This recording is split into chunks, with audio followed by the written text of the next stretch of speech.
Today I'm diving into some extreme cases of relationship betrayal and challenging myself to see if there's any way to truly recover from them. When we think of relationship betrayal, we often think of the immediate pain and hurt it causes. But the truth is, the impact can be so much deeper and longer lasting. Extreme cases of betrayal can leave scars that take years to heal, and in some cases may never fully heal.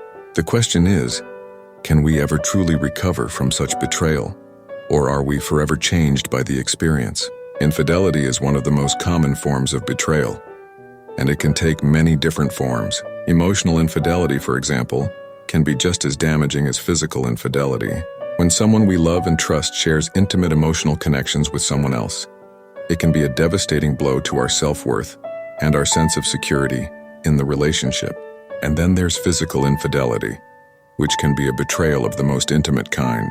The pain and hurt it causes can be overwhelming, and the aftermath can be littered with feelings of shame, guilt, and anger.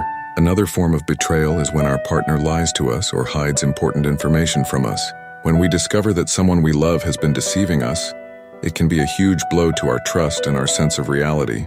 We may feel like we've been living in a fantasy world and that everything we thought we knew about our partner was a lie. And then there's the betrayal that comes from feeling abandoned or neglected by our partner.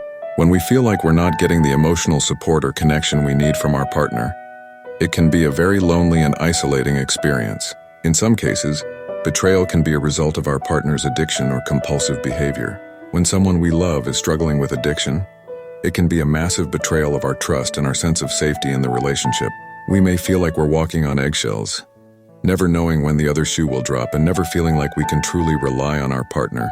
And then there's the betrayal that comes from feeling trapped or suffocated in the relationship. When we feel like we're losing our sense of identity or autonomy because of our partner's behavior, it can be a very scary and disempowering experience. Let's take a look at some real-life stories of extreme relationship betrayal. There was the woman who discovered that her husband had been leading a secret life, complete with a fake identity and a whole other family. She was devastated and felt like her whole world had been turned upside down. Then there was the guy who found out that his partner had been lying to him about her past, and that everything he thought he knew about her was a lie. He felt like he was in a nightmare that he couldn't wake up from. In another story, a woman discovered that her partner had been cheating on her with her best friend. The betrayal was twofold. Not only had her partner broken her trust, but her best friend had also betrayed her. She felt like she was all alone, and like she couldn't trust anyone anymore. And then there was the guy who realized that his partner had been manipulating and controlling him for years. He felt like he was trapped in a prison of her making, and that he had to escape if he wanted to survive. In each of these stories, there was a pivotal moment where a decision had to be made.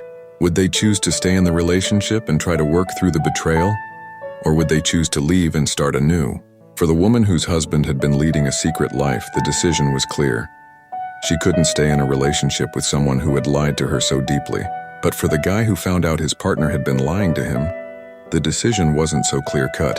He loved her, but he wasn't sure if he could ever trust her again.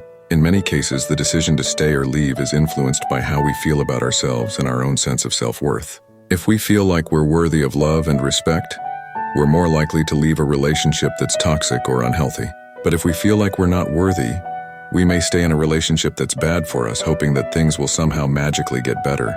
The truth is, we deserve to be loved and respected, and we deserve to be in a relationship where we feel safe, seen, and heard. So can we truly recover from extreme betrayal? The answer is, it's possible, but it's not easy.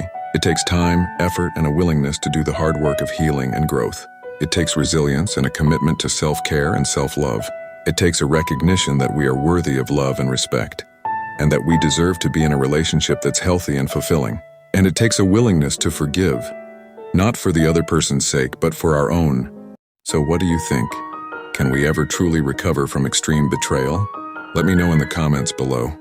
And if you're interested in learning more about relationships and how to build strong, healthy connections with others, be sure to check out my video on building trust in relationships. Thanks for watching, and I'll see you in the next video.